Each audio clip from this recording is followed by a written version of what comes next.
Vòng audition của chương trình Tìm kiếm thần tượng châu Á đã diễn ra đầy căng thẳng. Ba vị giám khảo đã rất khó khăn để tìm ra 30 thí sinh tài năng để trao cho họ tấm vé ước mơ. Những thử thách gì đang chờ các thí sinh của chúng ta? Hãy cùng nhau theo dõi hành trình chinh phục ước mơ của họ tại J-Pop Dream mùa 2. Chào đón quý vị đang quay trở lại cùng với cuộc thi Tìm kiếm thần tượng châu Á J-Pop Dream 2019 cùng với chủ đề Chạm tới ước mơ. Sau khi vòng audition kết thúc, chúng tôi đã chọn ra được top 30 thí sinh xuất sắc nhất để đến với vòng thi tiếp theo. Và ngay bây giờ vẫn là những gương mặt rất quen thuộc đồng hành cùng với các bạn trong ngày hôm nay. Xin được giới thiệu cùng với các bạn. Đầu tiên, giám đốc âm nhạc Châu Đăng Khoa. Rồi, ghê. Tiếp theo là nữ ca sĩ Nguyễn Hải Yến. Chào các bạn.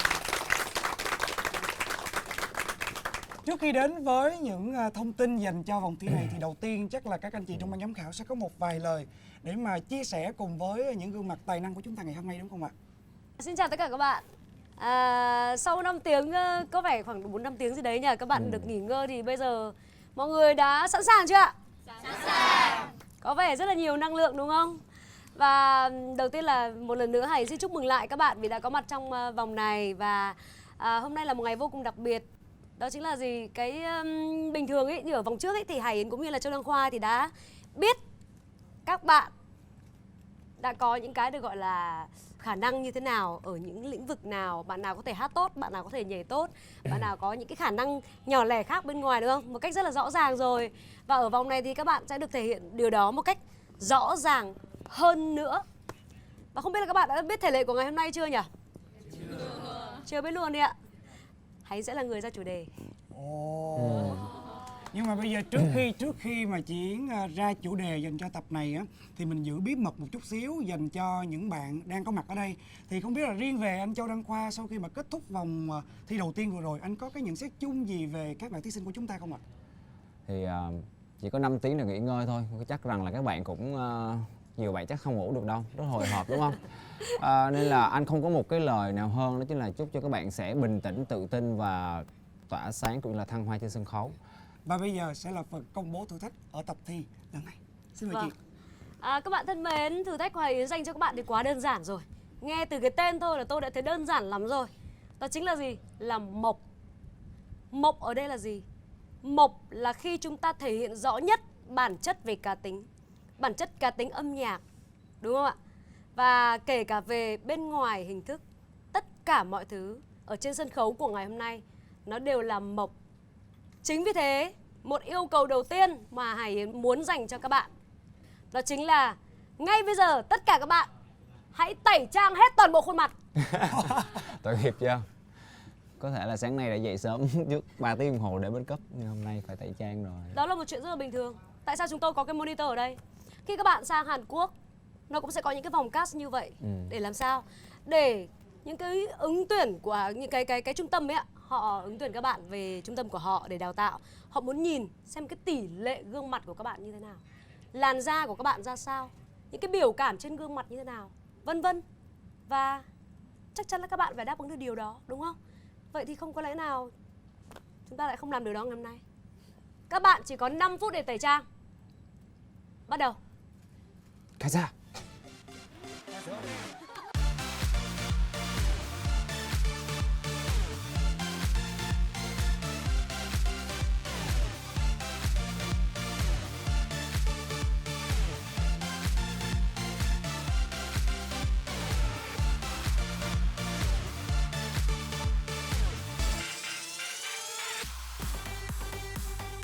Ba mươi thí sinh được chia ra làm các nhóm thí sinh tương đồng về tài năng, hát, nhảy hoặc rap để cùng nhau tranh tài ở vòng thi này.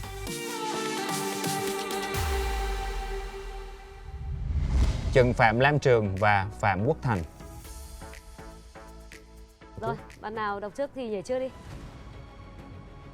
Khi nghe biết là em bắt cặp với anh Thành á, thì em cảm thấy rất là lo lắng, tại vì anh Thành cũng là một đối thủ rất là đáng gờm của em. Bạn Trường mạnh về cái khả năng canh nhịp. Bạn Trường canh nhịp rất tốt, với em bạn Trường canh nhịp rất tốt và biết sử dụng động tác hợp lý nhất để nâng cái khúc đó thành cao trào. Em thấy rất là tốt.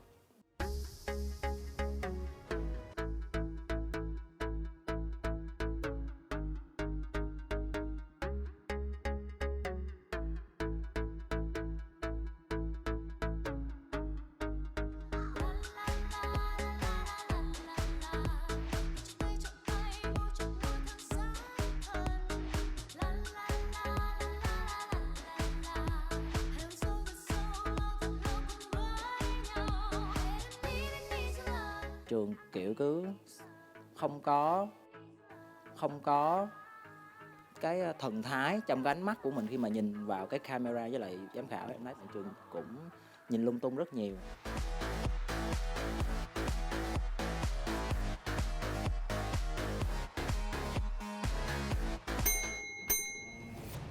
Trong hai giám khảo thì em sợ nhất là anh Châu Đăng Khoa.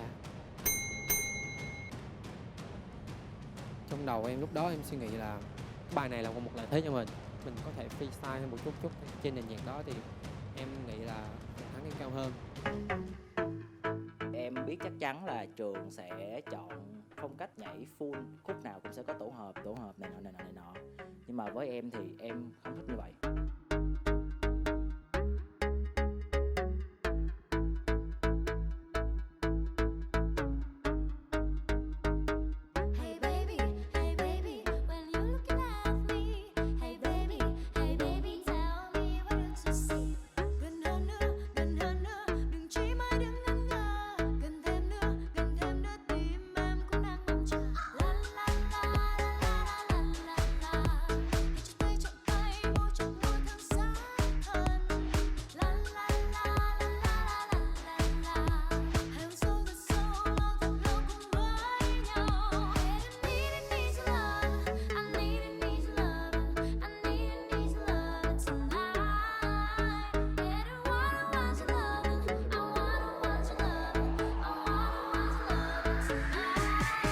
Lúc đầu thì em tự tin là 70%. Sau khi xem anh Thành diễn thì em chỉ còn 50-50.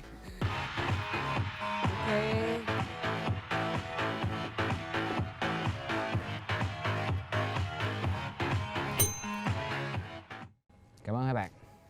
Xin mời hai bạn thí sinh Di Quân và Lê Thị Quỳnh Thi. Chàng trai nhà xa tận hai khu phố đang ngổn ngang tình yêu dành cho cô gái không yêu ngược lại.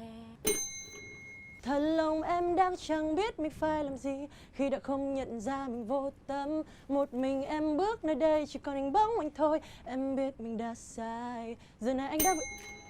Ok, xin mời hai bạn Lê Ngọc Châu Anh và Trần Nguyễn Trâm Anh. Thật sự là em rất là lo lắng luôn. Lo lắng khi mà được sắp chung với bạn Châu Anh như vậy. Bạn Châu Anh á, thì bạn có một cái lợi thế là bạn biết chơi nhạc cụ nữa. Còn em thì không, em chỉ biết hát và biết nhảy thôi. Thì đó cũng là một cái bất lợi cho em. To the left, everything you want in the box. To the left, in the closest, that's my stuff. Yes, if I bought it, please don't touch. And keep talking, that's mess, that's fine. Could you walk and talk at the same time, man? It's my name that on that chest, so can't remove your belt. Let me call you a cab, standing in. Em có hơi tiếc một chút là em đã không hát ngay phần điệp khúc mà em lại hát từ đầu, nên là em bỏ lỡ rất nhiều đoạn hay trong bài hát.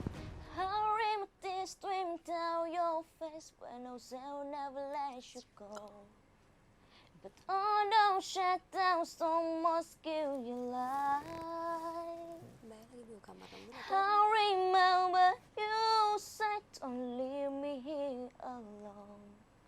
But all that still is gone and bad tonight. Just close. Trong đầu em chỉ nghĩ là chắc là ban giám khảo đã nghe đủ rồi. Về cái biểu cảm cũng như là diễn xuất trước ống kính, trước mọi người thì đây cũng là một cái bất lợi đối với em nữa. Ok, cảm ơn hai bạn. Cặp thí sinh kế tiếp, Nguyễn Thanh Trúc và Lê Thị Thủy Tiên.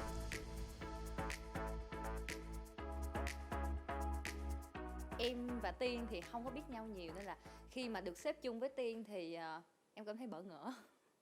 Và cũng rất là, ý là em cũng lo lắng là không biết Tiên sẽ trình diễn như thế nào. Chị Trúc là một đối thủ, em nghĩ là em khá là dễ anh chị. There is fire starting my heart, reaching the fever pitch to bring me out the dark.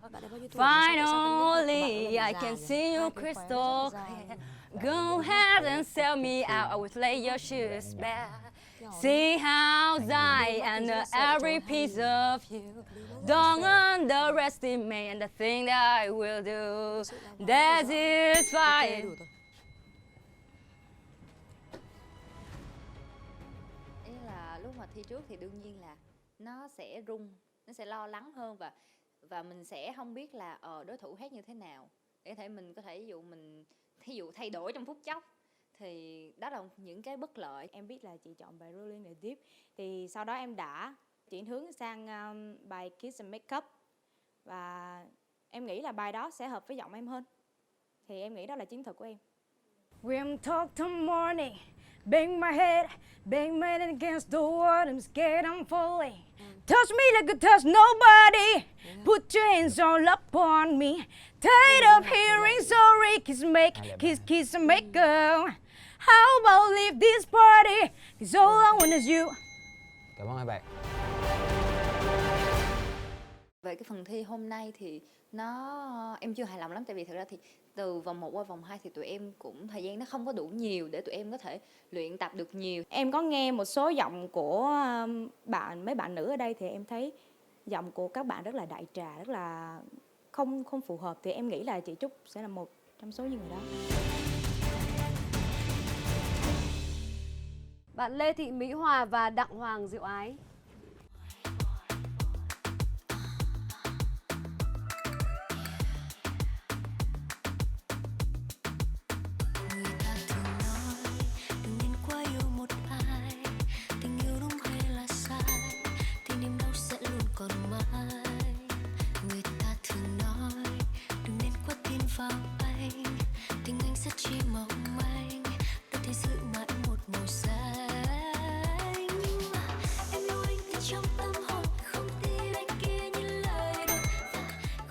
Cảm ơn hai bạn rất nhiều. Cảm ơn em. Mời hai bạn tiếp theo, Trần Văn Tài và Trần Thành Tâm. Theo cảm nhận của em thì đối thủ của em khá là mạnh về cái phần trình diễn, cái phần show mọi thứ trên sân khấu, nhưng mà về giọng hát thì hơi yếu. Theo em thì thế mạnh của bạn Tài là bạn có một cái giọng hát cũng khá là truyền cảm. Bạn ngoại hình cũng sáng, cũng cao và cũng có một cái ngoại hình khá là K-pop ạ. Phần trăm thắng của em thì khoảng 60 đến 70. Chiến thuật của em thì chỉ có là hết mình, hết sức và tự tin thôi. Mặc nỗi đau vỡ nát cả bầu trời, cô ấy là tất cả thế giới đối với tôi.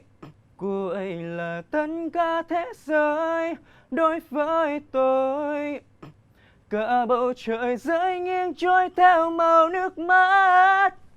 Ngày giông bão đi qua, vô tình màn hạt nắng phai mờ. Điều gì buồn hơn khi đánh mất người mình thương. Em bắt tông cao hơn cái tông mà em tập, nên là cái phần điệp khúc em hơi bị cô ấy là tất cả thế giới đối với tôi. Em rất là lo lắng luôn. Chỉ như một gã tất nguyên nhìn đời trôi qua tay, không thể giữ cho mình trái tim yên bình. Ngày là đêm, sông là núi cao, tôi ngồi đếm sao trời đêm lá rơi rụng tới bời. Cảm ơn hai bạn. Nghe xong phần trình bày của bạn thì em cảm thấy cũng khá là an toàn. Cái bài nhạc mà bạn chọn thì nó có hơi cũ. Phần trước chị Yến có đánh giá thấp giọng hát của em, và em muốn vòng thi này em sẽ có một câu trả lời cho chị Hải Yến. Xin mời hai bạn Nguyễn Trung Đức và Phạm Hồng Phúc. Anh chị ạ, hôm nay em sẽ trình bày một ca khúc của em sáng tác cách đây khoảng 3 tiếng đồng hồ ạ. Em cũng sẽ xin hát một bài sáng tác của em. Bài sáng tác này thì em sáng tác cách đây 6 tiếng. Khi đôi môi người đã nói với tôi rằng đôi ta chỉ nên làm bạn thôi, vì yêu đương kia như sớm tối chẳng thể sát nhau qua hết cuộc đời. Người là giọt sương ban mai tôi đánh rơi.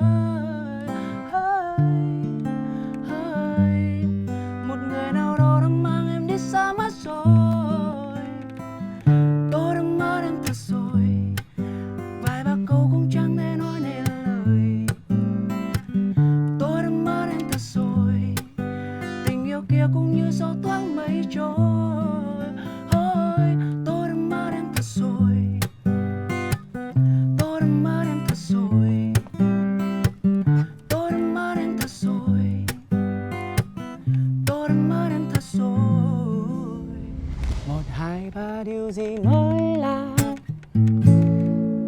trên khúc cua quanh co là đôi lúc cơn mưa qua là lúc em đi xa tìm kiếm cơn mưa nhạt nhòa, là mình cùng nhau đi rất xa trên khúc cua quanh co là một khúc ca không lời rồi kiếm khúc tuyệt vời mình biến mất trên đời. Ok, cảm ơn em rất nhiều.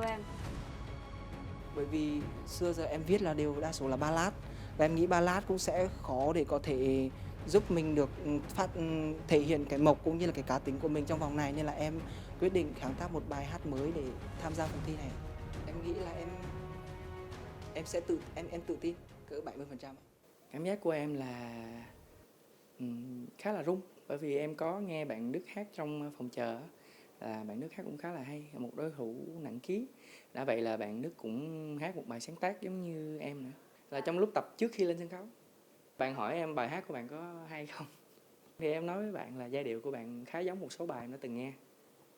Em sợ là ban giám khảo sẽ nghe nó giống và sẽ không thích. Nhưng sau khi em trả lời xong thì em lại thấy đó là một đòn đánh tâm lý. Em thấy là bạn làm khá tốt trong phần trình diễn của mình, nên em nghĩ là may mắn là nó không ảnh hưởng bạn nhiều. Bởi vì nó là sự vô tình thôi, chứ nếu em cố tình thì nó sẽ khác. Bạn Nguyễn Hoàng Duy Ân và Đặng Xuân Trường. Vì tình yêu ta trao người hết, xin người đừng khiến tim này mong nhớ. Hãy hứa sẽ mãi bên ta. You think you love me but you don't love me. I've been confused out of my mind lately. You think you love me but you don't love me. Nguyễn Phi Long và Hồ Ngọc Minh Trí. This ain't a song for the broken hearted. No sign to pray for the faith departed. And I ain't gonna beat your face in the crowd. You're gonna hear my voice when shout out loud. It's my life and it's now or never. And I'm gonna live forever. 모든 가능성 열어둬. 넌 나를 원해. 넌 내게 빠져. 넌 내게 미쳐. 헤어날 수 없어. I got you under my skin. 넌 나를 원해. 넌 내게 미쳐. 넌 나의 너의 got you under my skin. Ít ra thì em cũng hát được hết điệp khúc, ban giám khảo mới bấm chuông. Chứ không thôi em hát mấy câu đầu ban giám khảo bấm chuông là chết em. Khi được xếp chung với Long thì em cũng hơi lo lắng. Tại xét về nhiều khía cạnh thì Phi Long có những đặc điểm rất là ok. Phi Long ok nhất là được cái đẹp trai. Quá đẹp trai. Hát cũng tốt, giọng ok, hay. Với lại trẻ nữa. Anh Trí có giọng hát rất là nội lực này. Hát tiếng Anh cũng hay, tiếng nói chung là tiếng nước ngoài. Rap được tiếng Anh nữa. Lúc mà bấm chuông thì em cảm giác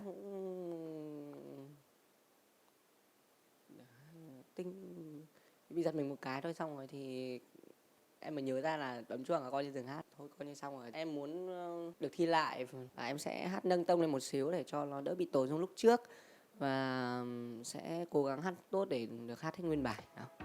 Xin mời cặp thí sinh tiếp theo, Nguyễn Thị Minh Thư và Dương Nữ Anh Thi. I see the way, I see the way you won't hurt. You're not easily impressed, baby. I got more under my dress. The bitch. Hứa gì em đừng có lỡ lời, hứa gì ta đừng có giận hờn, để giờ đây cô đơn vắng tay, đời em đã vẫn anh rồi. Cảm ơn hai bạn. Mời cặp thí sinh tiếp theo, bạn Trần Thị Hồng Ngọc và Phạm Thị Ngọc Trân. Everybody,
Khi mà thuê với chị Trân á thì nếu như xét về 2 điểm, cái thứ nhất là ngoại hình thì em thực sự em cảm thấy bản thân mình có hơi thua kém chị Trân một chút xíu.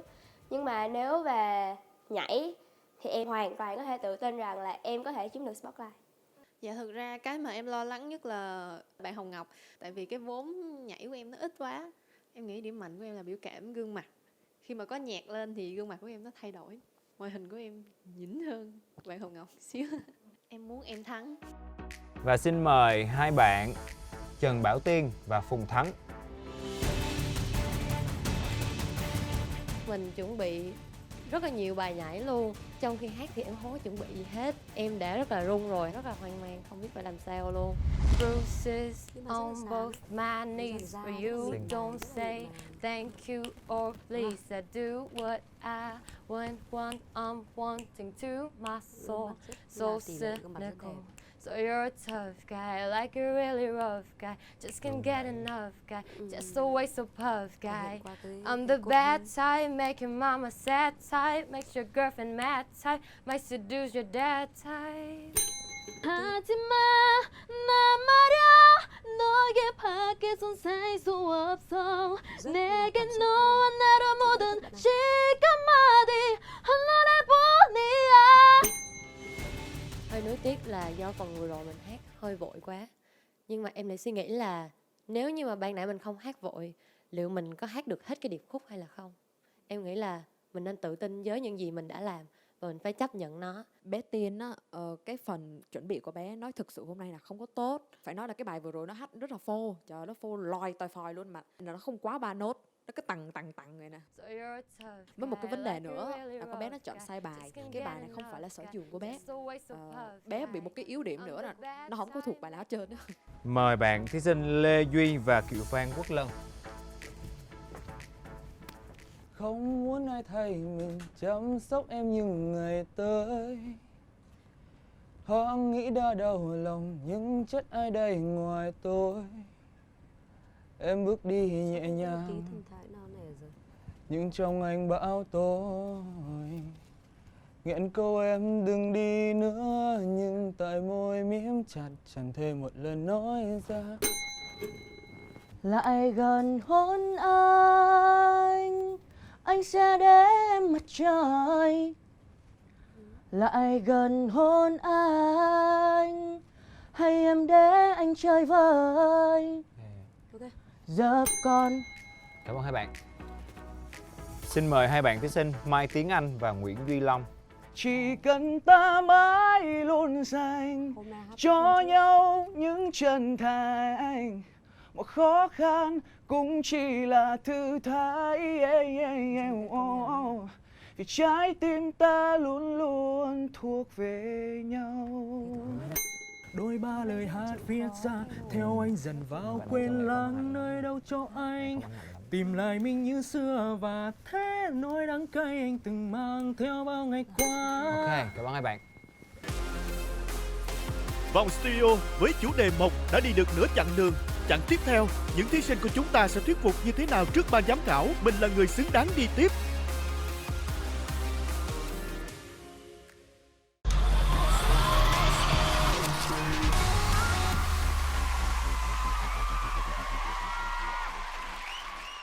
Và xin mời cặp thí sinh Trần Phạm Lam Trường và Phạm Quốc Thành. Tươi quá nhỉ? Quá tươi luôn.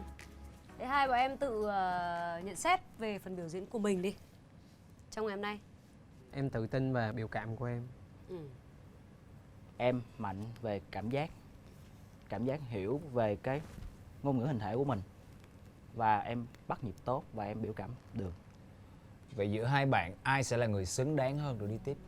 Em nghĩ là em. Về phần thi nhảy của anh Thành thì em cảm thấy thì anh được về dáng chắc động tác, nhưng về phần biểu cảm với nhiều lúc vẫn chưa được. Em thì nghĩ rằng là ở phần vị thi của bạn, nếu mà nói về sự chắc nhịp và động tác thì bạn ok, nhưng mà để đánh giá về cái việc mà bạn biểu cảm tốt, em không đánh giá cao việc đó.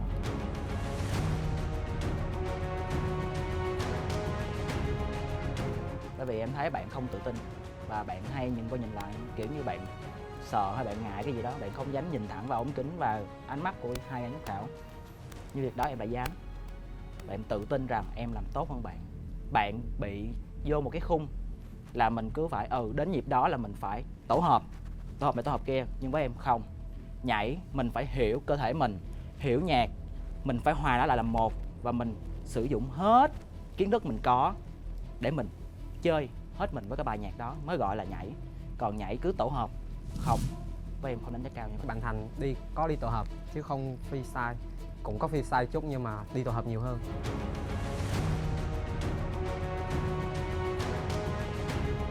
Giữa chị và anh Khoa chỉ có thể một là không chọn lại. một trong hai. Hai, không có một ai được vào hết. Vậy em lấy cái gì ra để em đảm bảo được rằng em đủ khả năng trở thành một thần tượng J-pop Dream?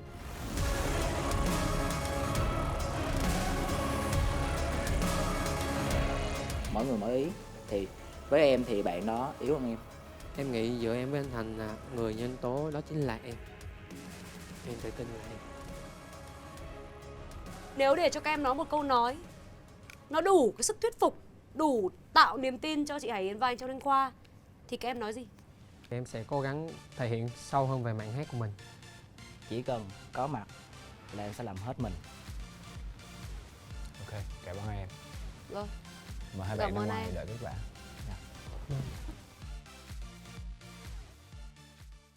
Nếu như Bi hôm nay chỉ có một người được phép đi tiếp thì theo hai em ai là người xứng đáng hơn? Em là một người hát theo bản năng nên em nghĩ là trong ngày hôm nay thực sự là dù có run một chút nó sẽ ảnh hưởng đến bài, nhưng mà em vẫn thấy là em thể hiện rất là đã tự tin rồi ạ. Em nghĩ phần trăm em chiến thắng bạn Châu Anh chỉ tầm 6 đến 70 thôi à. Theo em thì em là người xứng đáng được đi tiếp hơn. Vì ngoài khả năng là, mặc dù em biết là khả năng của mình chưa có được hoàn chỉnh và chưa hoàn thiện, chưa có đủ kỹ thuật, nhưng em nghĩ là em khá phù hợp để được chọn trong một nhóm nhạc thần tượng châu Á, bởi bao gồm những yếu tố là em có thể hát và nhảy cùng một lúc. Ngoài ra em còn biết chơi guitar và em cũng đang cố gắng học để sáng tác nữa. Và hôm nay thì em thấy bạn còn làm chưa thể hiện tốt là bởi vì cách bạn chọn bài hát đó hơi bị trầm và nó đều, và em nghĩ là cũng chưa show ra được hết kỹ năng và thế mạnh của bạn ạ. Thật sự mà nói thì ở đây để chọn ra một người thì em phải nói là em là người xứng đáng để đi vào vòng tiếp theo. Tại vì em có một chút ngoại hình hơn bạn một tí xíu. Về giọng hát thì em tự tin là em tốt hơn bạn. Tụi em có cái chung đều là cái giọng nó nhẹ nhàng, nhưng mà em cảm thấy là nội lực bên trong em có đầy hơn bạn. Em nhận xét sao khi bạn nói là em về hình thức không bằng bạn? Em thấy điều đó là không đúng ạ. Em biết là bạn cũng có ngoại hình sáng sân khấu, nhưng em thấy là em có thể là em không ăn ảnh, nhưng mà khi em lên video thì em khá tự tin vào bản thân mình. Còn Trâm Anh?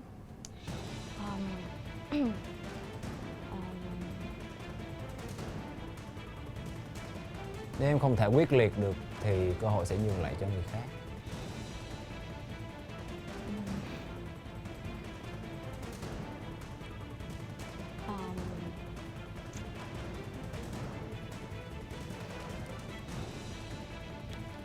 Không có gì để nói. Không phải là em không có gì để nói, nhưng mà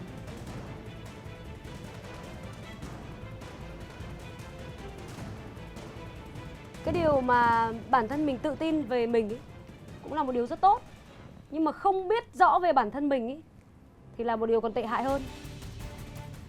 Cảm ơn hai em. Hai em ra ngoài đợi cho kết quả.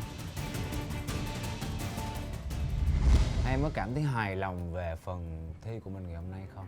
Dạ không. Rồi. Em thì có hơi thất vọng một chút. Rồi, thế mời hai đứa về luôn.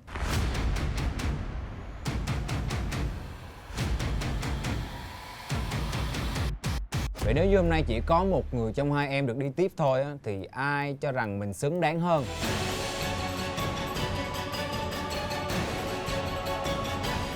Thực ra thì em không đáng để bị loại. Tại vì em cũng muốn chia sẻ là cái quãng đường mà từ nhà em lên trên này là đã mất 2 tiếng. Và khi mà staff nói với em là về nhà cần phải chuẩn bị đồ, thì thực ra ở nhà em không có nhiều đồ, mà em đã phải chạy lên tới thành phố để em mua đồ, là bộ đồ em đang mặc như thế này. Thì lúc đó là em về là 10 giờ. Tại vì quá lạnh thì em đã bị hen suyễn và 2 con mắt của em nó đã sưng lên. Thì sáng hôm sau đó là tầm 3 giờ là em đã thức dậy. Thật sự là em đã cố gắng em tập thì nó có hơi lạc một chút. Em cảm thấy bản thân mình xứng đáng hơn. Tại vì em là một người không viện lý do. Có thể là ngày hôm qua trời mưa trời gió em đã không book được phòng tập, nhưng em vẫn cố gắng để kiếm được phòng tập để luyện tập. Và em không hề nói ra cái lý do của mình. Đó là thể hiện cái sự chuyên nghiệp của một cái người khi đứng trên sân khấu. Và em tin là với cái sự chuyên nghiệp của mình và cái ý chí muốn được đứng trên sân khấu và trở thành một idol, thì em tin là bản thân mình được đi tiếp.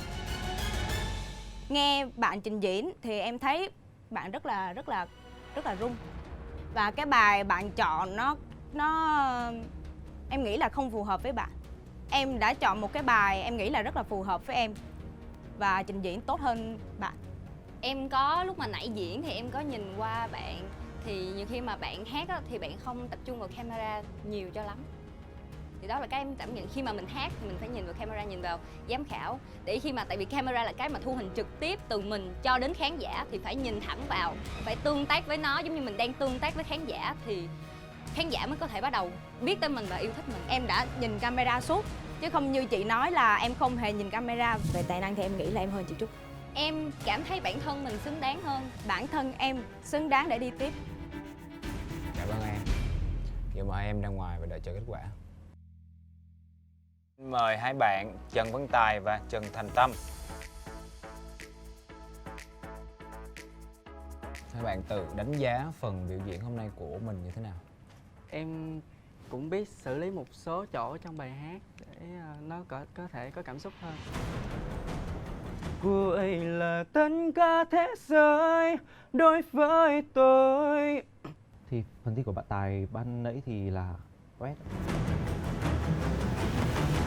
Và cái bài hát của bạn ấy xử lý cũng không có gì mới. Và hơn nữa là cách biểu cảm và thần thái của bạn không có nhiều. Và cái phần trình diễn của anh Tâm lúc nãy thì có thể nói là anh Tâm tuy là có khả năng trình diễn tốt, nhưng mà cái cách xử lý bài với lại giọng em nghe nó khá là cũ và nó khá là đại trà. Em nghĩ là em sẽ xứng đáng hơn. Giọng hát của em khá là đặc biệt và rất là ít bạn trong chương trình của mình có một cái chất giọng lạ giống như em. Và em nghĩ em có thể xử lý nhiều bài hát khác. Em nghĩ là em sẽ phù hợp với tiêu chí của C-pop Dream hơn, bởi vì là em tự tin vào khả năng trình diễn của em. Và khi em đứng trên sân khấu thì chắc chắn là em sẽ tỏa sáng. Một người nghệ sĩ khi trong chương trình J-pop Dream cần nhiều điều hơn. Dựa vào cả hai cái nhận xét của các bạn về đối phương ấy, thì Yến và Châu Đăng Khoa sẽ có một cái quyết định. Và hai bạn sẽ ra ngoài để chờ quyết định đó. Em cảm ơn anh chị. Cảm ơn hai bạn. Và mời hai bạn Nguyễn Trung Đức và Phạm Hồng Phúc bước lên. Hai rung chưa? Sao? Đỡ rồi ạ. Đỡ rồi hả? Dạ vâng ạ. Rồi, hết rung rồi thì bây giờ chị cho hai em tự nhận xét về bài biểu diễn của mình. Em nghĩ là bài của em cũng khá là ổn, nhưng mà cái thời gian của em tập luyện cái bài hát này cũng khá là ít, nên là em nghĩ là em cũng khá là ưng bài hát này. Vậy thì khi mà em thấy là bài của em khá ổn đúng không? Dạ vâng ạ. Rồi em được nghe cả bài của bạn trong lúc mà bạn ấy biểu diễn nữa đúng không? Dạ. Thế thì em nghĩ là bài của em và bài của bạn thì sao? Em nghĩ hai phong cách nó khác nhau, không có thể so sánh được ạ. Nếu mà hai phong cách khác nhau, bây giờ chị chỉ có một sự lựa chọn thôi, làm sao mà chị chọn em hay là chọn bạn được? Em phải có một cái lý do gì đó để chị có thể lựa chọn em vào vòng trong chứ nhỉ? Em nghĩ là thôi mình cho bạn Phúc nói là quan điểm cá nhân trước đi. Dạ, nếu mà cho em nói quan điểm của em thì em nghĩ là bài hát của em giai điệu nó mới lạ hơn và em nghĩ là nó sẽ đi theo thị trường mới hơn so với bài của bạn, bởi vì bài của bạn nghe khá giống nhiều bài. Em chỉ nhận xét dựa trên bài hát hôm nay. Vâng. Nhưng mà thực sự thì đây không phải là cuộc thi sáng tác. Chị thấy cả hai bài của các em đều giống rất nhiều bài khác.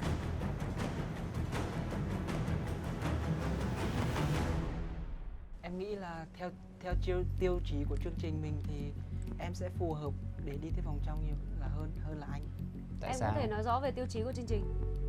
Thì chương trình của mình là chuyển hai người ai là một nam một nữ idol của Hàn Quốc, thì em nghĩ là ngoại hình cũng như gu âm nhạc cũng như là cách ăn mặc hay là quan điểm cá nhân sẽ quan trọng nhiều hơn.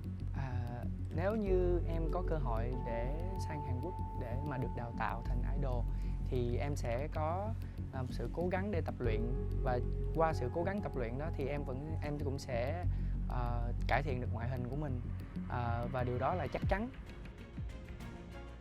Em có gu âm nhạc riêng, cũng có một chút ít ngoại hình, có cái phong cách thời trang cũng như là cái đam mê âm nhạc của mình. Em nghĩ em sẽ đậu. Em có sự cố gắng, em có thể cống hiến khá nhiều bởi vì em có thể sáng tác, em có thể chơi nhạc cụ và không có người thứ hai giống em. Chút nữa thì hai em sẽ quay lại để nhận kết quả của mình nhé. Dạ vâng ạ, em cảm ơn chị. Mời bạn Nguyễn Phi Long và Hồ Ngọc Minh Trí. Chào hai bạn. Thì không biết là hôm nay hai bạn có cảm thấy hài lòng với phần trình diễn của mình không? Dạ, theo như em thấy thì em cũng không được hài lòng lắm với phần thi của mình. Rồi, vậy nếu mà không hài lòng lắm thì chị sẽ cho em out khỏi vòng này. Dạ em thì em cảm thấy khá hài lòng. Nếu mà khá với cả không hài lòng thì chắc là hai bạn cùng ra hay như nào? Vậy bây giờ nếu như chỉ được một bạn ở lại thôi thì ai nghĩ là mình là người xứng đáng hơn?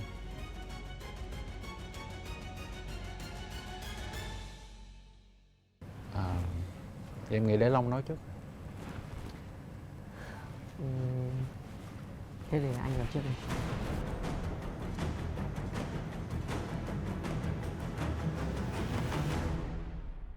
Minh Trí. Dạ theo em nghĩ em với Long thì dạ em nghĩ em xứng đáng ở lại hơn. Tại sao? Em nghĩ là do em có nhiều kinh nghiệm hơn. Anh thấy là cái cách em khẳng định là em xứng đáng hơn cũng không đủ quyết liệt nữa. Ok, Phi Long. Theo em thì em nghĩ em cũng đủ xứng đáng để đi tiếp, vì em có thể hát, rap, nhảy và có ngoại hình nữa, và em có biết một chút diễn xuất.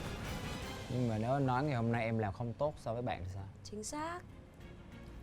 Phải chăng cái đêm mộc này lại là cái đêm mà để lộ tất cả những cái yếu điểm của em, và nó có thể là một đêm quyết định cái việc em ở lại hoặc ra về với chương trình.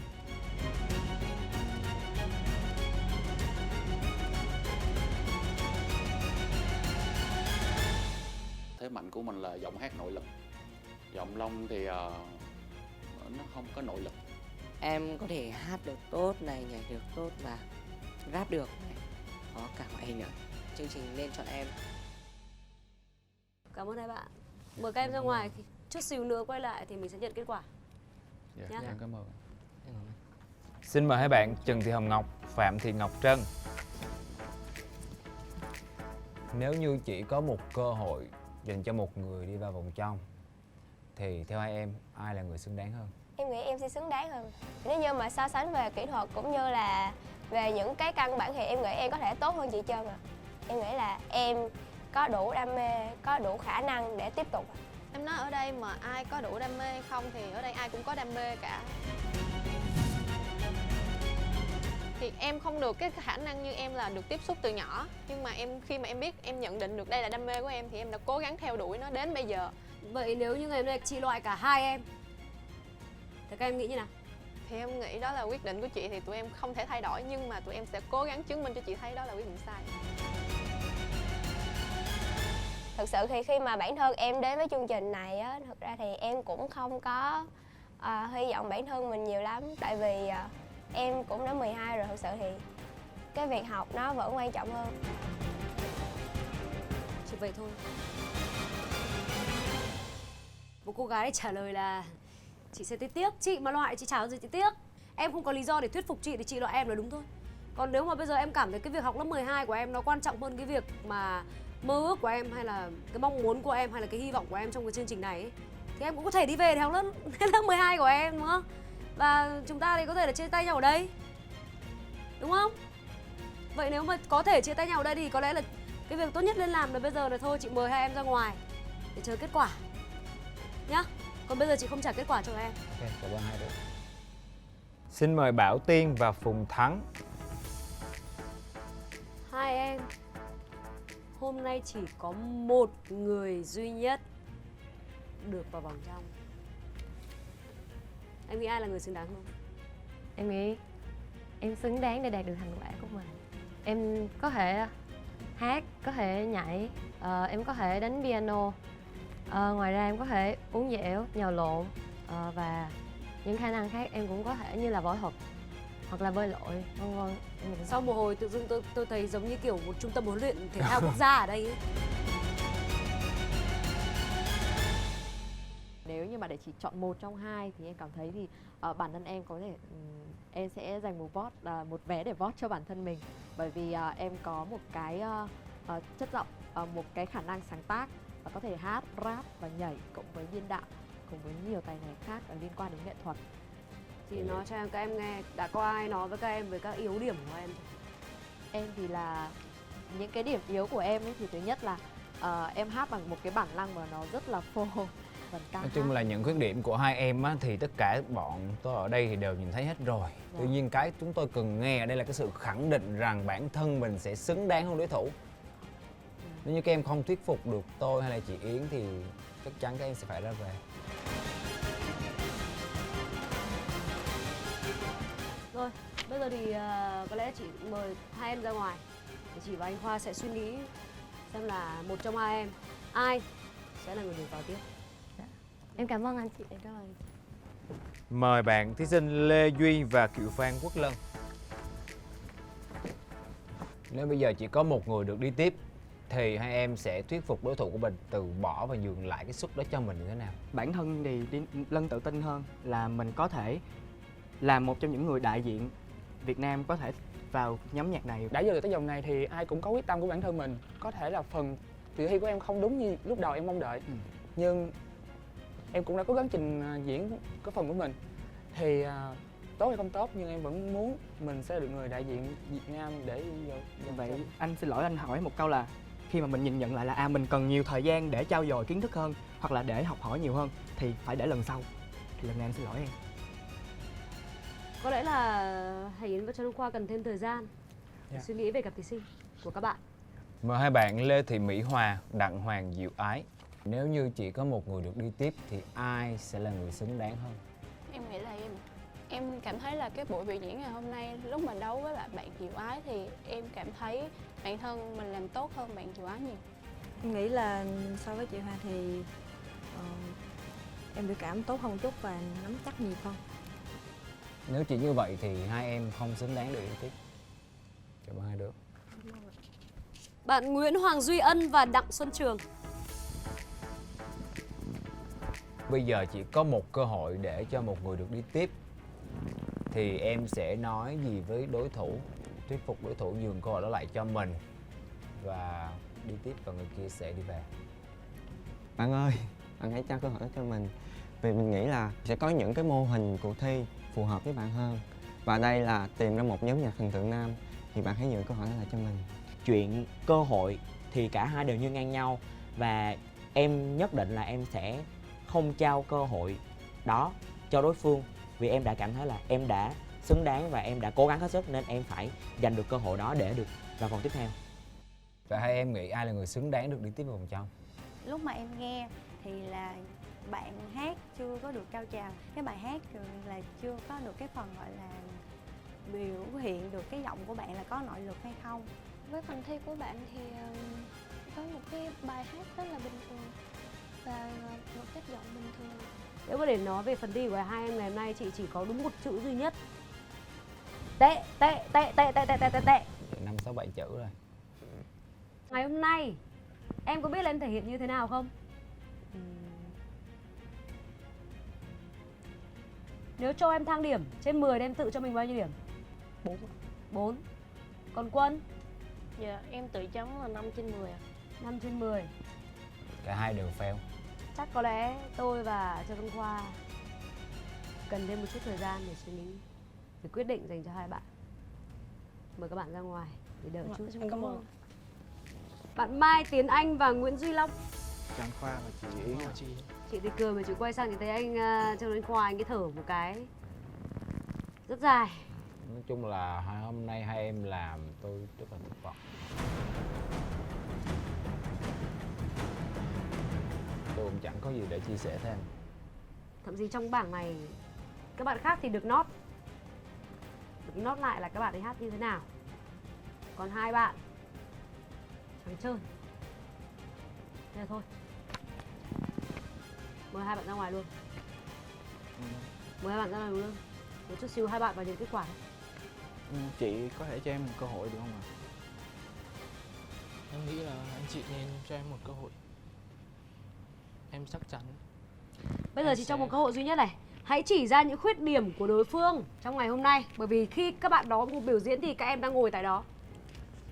Điểm yếu của bạn Long là cách hát của bạn bị hơi cũ so với thị trường âm nhạc bây giờ. Còn em là em nghĩ khuyết điểm của bạn Tiến Anh là mình trình diễn chưa có cảm xúc rồi. Vâng. Rồi, mời hai em ra ngoài. Cảm ơn chị.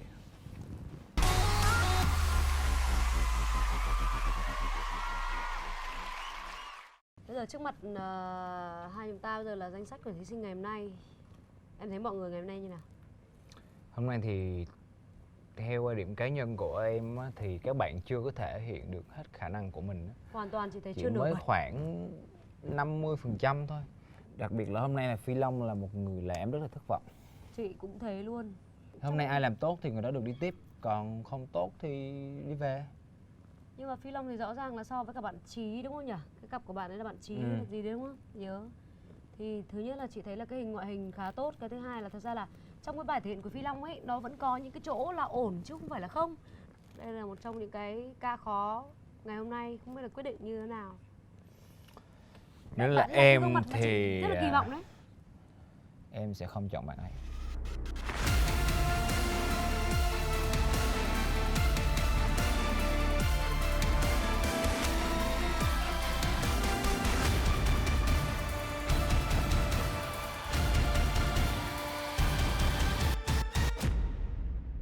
Ok. Thì thực ra thì em cũng đã có quyết định của mình rồi. Và em nghĩ là chúng ta cũng nên đi tới phần công bố kết quả top 15. Thưa quý vị khán giả thân mến, sau khi một ngày kết thúc với rất nhiều những thử thách dành cho những thí sinh đến với vòng tiếp theo của cuộc thi tìm kiếm thần tượng châu Á Zbox Dream 2019. Và ngay bây giờ thì chúng ta sẽ cùng xem những thành viên trong ban giám khảo sẽ có những đánh giá, nhận xét và kết quả cuối cùng. Ai sẽ là người ở lại và ai sẽ là người tiếp tục quay về cùng với ước mơ âm nhạc của mình. Xin mời các bạn. Xin chào các bạn, một ngày đã trải qua và với thử thách được đưa ra từ giám khảo Nguyễn Hải Yến thì Minh Ngọc nghĩ là chắc chắn các bạn cũng đã có thêm được những kinh nghiệm và những bài học được trang bị thêm cho mình từ cuộc thi. Nhưng quan trọng là ngày hôm nay có thể là một trong các bạn sẽ ở lại hoặc nguyên nhóm các bạn cũng sẽ không còn ai đứng đây. Điều đó hoàn toàn quyết định từ ban giám khảo và bây giờ thì chúng ta sẽ cùng lắng nghe ban giám khảo ngày hôm nay sẽ có những điều gì muốn chia sẻ cùng với các bạn. Xin mời anh chị ạ.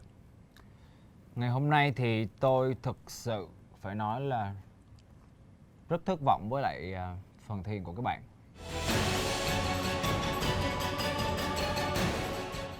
Các bạn hát không tốt, các bạn quên lời, các bạn nhảy quờ quạng, các bạn không chủ động, các bạn hát phô. nói chung là các bạn đã làm tôi rất là thất vọng, và đây chính là những gương mặt mà tôi đã đặt rất nhiều kỳ vọng từ vòng trước. Tuy nhiên các bạn lại không làm tốt bằng các bạn khác. Tôi rất là tiếc. Tuy nhiên đây là luật chơi, nếu như chúng ta không làm tốt thì bắt buộc chúng ta phải ra về. Và các bạn có biết không, khi mà tôi nhìn lại những cái gương mặt này ấy, thì tôi nhớ lại những cái sự đặc biệt của các bạn khi mà ghi dấu ấn trong lòng tôi với cả Châu Đăng Khoa. Rồi ở đây thì cũng có những bạn tưởng chừng như ngay từ vòng đầu thì rất là lý trí, rất là nhiều sức mạnh, nhiều năng lượng. Nhưng đến khi vào phần hỏi của giám khảo là hãy cho tôi một lý do để tôi giữ các bạn ở đây, Tất cả các bạn không thì ai lúc đưa ra đấy được sự mới thực sự lộ ra các bạn quyết liệt chất của bản mộc thân mình hết. của các bạn. Đúng như cái chủ đề ngày hôm nay, mộc. Và chính cái mộc đấy cho Hải Yến cũng như là Châu Đăng Khoa nhìn thấy có một số những gương mặt nhìn thì đẹp mà lên hình thì cũng thực sự là không ăn hình. Mà cái điều đó là một yếu tố rất là quan trọng. Dáng sân khấu là một yếu tố rất quan trọng. Và lại thêm nữa đó chính là chính cái sự mộc đấy mới lộ ra rất nhiều khuyết điểm của các bạn, kể cả trong việc chọn bài hát, kể cả trong giọng hát, và kể cả trong những động tác vũ đạo của các bạn. Khi đó mới thể hiện ra cái sự sơ sài. Không biết là các bạn có còn nhớ lời dặn dò của tôi hay không? Khi ở vòng trước thì lúc nào tôi cũng nói các bạn là hãy luôn hết mình trên sân khấu. Hãy hát và hãy nhảy giống như là đây là lần cuối cùng mà được thể hiện vậy. Nhưng tôi không nhìn thấy cái điều đó ở các bạn. Tôi không nhìn thấy sự khát khao chiến thắng ở các bạn. Tôi không hề nhìn thấy bất cứ một sự quyết liệt nào của các bạn. Các bạn ở đây giống như dạo chơi vậy á. Thắng cũng được, không thắng cũng được. Thật sự luôn, đó là một cái điều vô cùng đáng tiếc. Lẽ ra có những gương mặt mà sẽ Rất được lựa sáng chọn giá. đi tiếp, đúng vậy. Nhưng mà ngày hôm nay các bạn hoàn toàn đạp đổ hết tất cả những gì các bạn đã gây dựng của buổi hôm trước. Và kể cả cái màn đối đáp, nó cũng chỉ là một trong những thử thách của chương trình này mà thôi. Ở đó các bạn để lộ ra rất là nhiều những cái nhược điểm. Rồi bây giờ chính tôi và Châu Đăng Khoa khi nhìn những gương mặt này thì bây giờ cũng thực sự phải nói là rất phân vân. Thật ra là mặc dù tài năng chúng ta có rất là nhiều, đúng không anh chị? Nhưng mà cái cơ hội chiến thắng chỉ có 2 quán quân mà thôi. Cho nên là mình phải thực sự công bằng và mọi thứ nó phải rất rõ ràng để mình tìm được những người xứng đáng nhất. Các bạn phải xác định rõ ngay từ đầu mình tới đây là để đi thi, chứ không phải để đến đây để kết bạn. Ok, tình bạn có thể giúp đỡ nhau tiến bộ hơn, nhưng mà đã bước lên trên sàn đấu rồi thì tất cả đều là đối thủ của mình hết. Nếu như bây giờ nha các bạn xem những người bên cạnh mình là bạn bè thân thiết đi, thì vậy liệu các bạn có sẵn sàng nhường cái cơ hội đó cho bạn của mình hay không? Các bạn giỏi có người giỏi hơn, các bạn đẹp có người đẹp hơn, nhưng cơ hội chia đều cho tất cả mọi người. Nếu các bạn không biết nắm bắt nó thì chính các bạn đã đẩy nó đi xa. Biết mình có cái gì là cái điều cũng Rất là quan trọng. rất quan trọng. Thôi em nghĩ là đến lúc công bố kết quả rồi. Và tôi rất tiếc khi phải nói rằng tất cả các bạn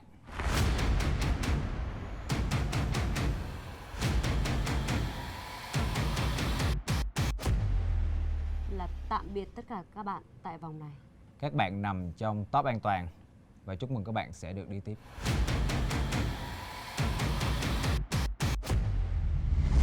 Và tôi rất tiếc khi phải nói rằng tất cả các bạn sẽ được đi tiếp vào vòng trong.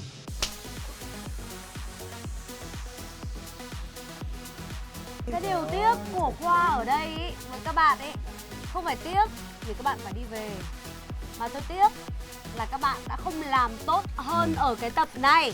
Nên tôi hy vọng rằng là tập sau tôi nhìn thấy các bạn tỏa sáng, có được không?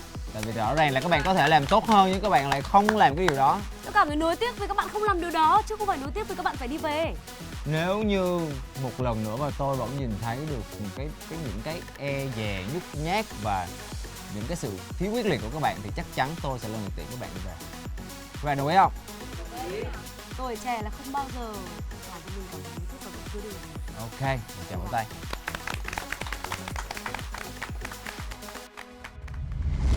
Sau đây tôi sẽ gọi tên 2 người rồi mời hai bạn bước lên phía trên. Phi Long, Trâm Anh, các bạn nằm trong top an toàn và chúc mừng các bạn sẽ được đi tiếp. Và bây giờ mời hai bạn vào phòng chờ. Và sau khi mà Phi Long và Trâm Anh đi thì chúng ta biết là cái cơ hội bây giờ nó đã rút ngắn đi rồi. Đồng nghĩa với việc là ở đây chúng ta lại tăng thêm cái nguy cơ bị loại. Hay bây giờ sẽ tách các bạn ra. Lê Duy, Thủy Tiên và em. Trong cái nhóm này, Yến và Châu Đăng Khoa cũng đã có những cái tranh cãi vô cùng quyết liệt. Chúng tôi tranh cãi vì sao? Không phải vì các bạn dở. Tranh cãi là bởi vì rõ ràng là có người cho rằng các bạn hay. Ở đây có một trong hai chúng tôi rõ ràng là cho rằng các bạn hay. Để đưa ra một quyết định không hề đơn giản. Chúng ta có top 30 và chỉ lấy lại có khoảng 15 bạn thôi. Yến và Châu Đăng Khoa phải công bố kết quả với các bạn. Đó chính là 3 bạn đằng sau. Tôi rất tiếc khi phải nói rằng các bạn là những người được ở lại. Cảm ơn các bạn rất nhiều.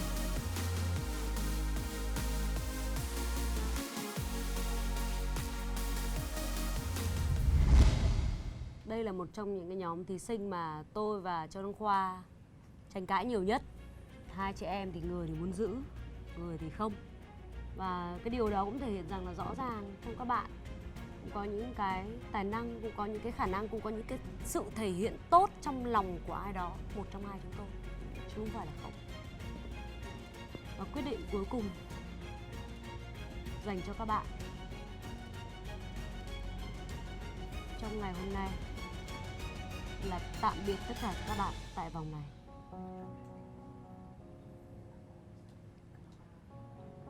Rất tiếc, chúng tôi phải nói lời tạm biệt các bạn. Không phải bởi vì các bạn yếu kém hay là như thế nào đâu. Như Hải Yến vừa chia sẻ với các bạn ấy, là đôi khi có thể ngày hôm nay cái phong độ của mình nó không được ổn định. Có thể là ngày hôm nay mình so với các bạn đang đứng ở đây, có thể là mình nhỉnh hơn ấy. Nhưng so với những đối thủ khác thì có thể là mình chưa bằng. Cái số lượng của chương trình được lấy vào nó sẽ có một cái con số nhất định. Và những cá nhân vượt trội hơn thì sẽ được ban tổ chức lựa chọn vào vòng trong. Hãy giữ cho mình một khát vọng lớn, một quyết tâm lớn. Và hãy mong rằng nếu như sau này còn gặp lại các bạn thì sẽ nhìn thấy một hình ảnh hoàn toàn mới, tốt hơn, đẹp hơn, thành công hơn. Và đây cũng là một lời chúc cũng như một lời chào gửi đến các bạn. Chúc các bạn mọi điều tuyệt vời trong cuộc sống và cảm ơn các bạn rất nhiều vì đã đến tham gia chương trình.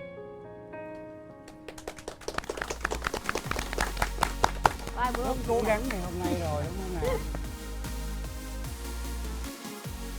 Vòng studio đã kết thúc. 15 thí sinh đã phải ra về. 15 thí sinh ở lại sẽ tiếp tục vượt qua những thử thách tiếp theo như thế nào để giành được tấm vé ước mơ cuối cùng tại Z-Pop Dream mùa 2 2019. Cùng chờ đón vòng tiếp theo của Z-Pop Dream chạm tới ước mơ.